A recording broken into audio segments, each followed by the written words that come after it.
भगवान की बाल लीलाओं का वर्णन अत्यंत मनमोहक है। एक बार की बात है, गोकुल गांव में यशोदा मैया के नटखट बालक कृष्ण ने अपने दोस्तों के साथ माखन चोरी करने का निर्णय लिया। गोकुल में माखन का बड़ा महत्व था और हर घर में ताज़ा माखन बनाया जाता था, लेकिन कृष्ण को यह माखन बहुत प्रिय था और वह उसे चुराने में माहिर थे।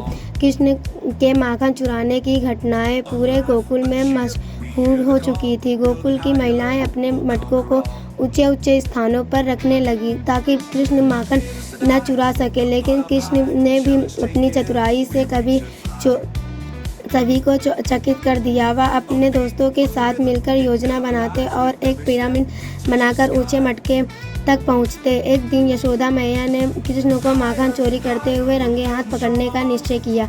उन्होंने माखन को मटके में भरकर उसे छत की ऊंचाई पर टांग दिया।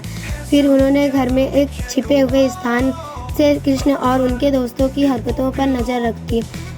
जैसे ही कृष्ण ने अपने दोस्तों के साथ माखन चुराने की कोशिश की, यशोदा मैया ने उसे पकड़ लिया।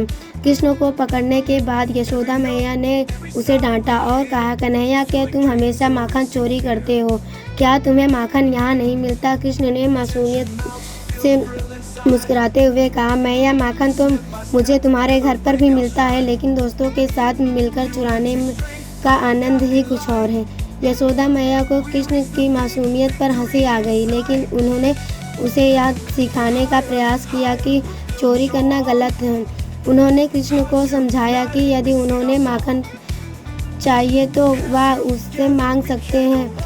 कृष्ण ने अपनी प्यारी मुस्कान के साथ वादा किया कि वह फिर से माखन चोरी नहीं करेंगे। यह कथा केवल एक माखन चोरी की घटना ही नहीं है, बल्कि यह बताती है कि कैसे भगवान कृष्ण ने अपनी बाल लीलाओं से सभी को प्रसन्न किया और सच्चाई का महत्व सिखाया। कृष्ण की यह माखन चोरी की लीला आज भी भक्तों के लिए एक प्रेरणा है, जिसमें प्रेम, सच्चाई और मासूमियत की गहराई शिक्षा छिपी हुई है। गोकुल की गलियों में कृष्ण की लीलाएं सदियों से जीवित हैं और आज भी लोग उनके नटखटपन और मासूमियत के किस्से सुनकर हर्षित होते हैं। कृष्ण का यह सरल और प्यारा रूप सभी के दिलों में बसा हुआ है और उनकी माखन चोरी की लीलाओं का स्मरण हमेशा आनंदित करता है।